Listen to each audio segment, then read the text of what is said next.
veya dolaylı failidir bunlar. Lors d'un grand rassemblement à Istanbul samedi, le président turc Recep Tayyip Erdogan a renforcé son soutien au Hamas, déclarant à nouveau que le Hamas n'est pas une organisation terroriste, mais un mouvement de libération. İnsanlık ve savaş suçlarına ortak olmayın. En réponse aux déclarations d'Erdogan, Israël a rappelé ses diplomates de Turquie, faisant reculer les relations diplomatiques récemment rétablies entre les deux pays.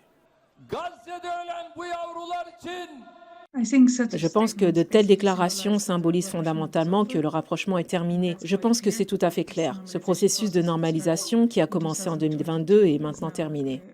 Le mois dernier à New York, M. Erdogan a rencontré pour la première fois le Premier ministre israélien Benjamin Netanyahou.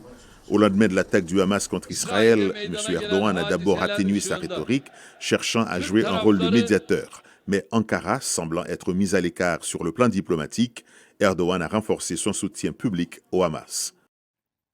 Ne kadar sarsıcı olursa olsun.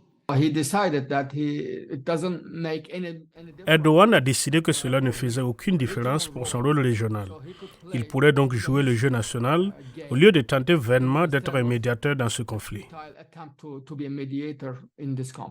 Alors que les partis d'opposition en Turquie protestent dans tout le pays contre l'assaut israélien à Gaza, l'escalade verbale d'Erdogan est également perçue comme une tentative d'éviter d'être politiquement débordé et de garder sa base religieuse de son côté. Mais dans un geste envers ses alliés occidentaux, le dirigeant turc a envoyé la semaine dernière au Parlement un projet de loi pour la ratification de l'adhésion de la Suède à l'OTAN que la Turquie a retardé.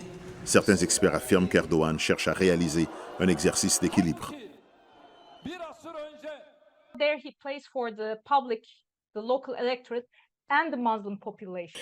Là, Erdogan joue pour le public, l'électorat local et les populations musulmanes. Et il donne aussi quelque chose à l'Occident avec l'adhésion de la Suède à l'OTAN.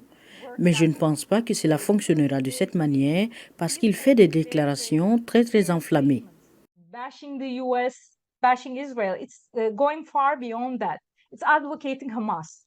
Alors que les forces israéliennes intensifient leur offensive à Gaza, les experts affirment qu'Israël a été mesuré dans sa réponse à Erdogan, la priorité étant de contenir le conflit. Les alliés occidentaux de la Turquie ont largement ignoré la rhétorique d'Erdogan, mais certains experts avertissent que son soutien au Hamas ne sera probablement pas oublié.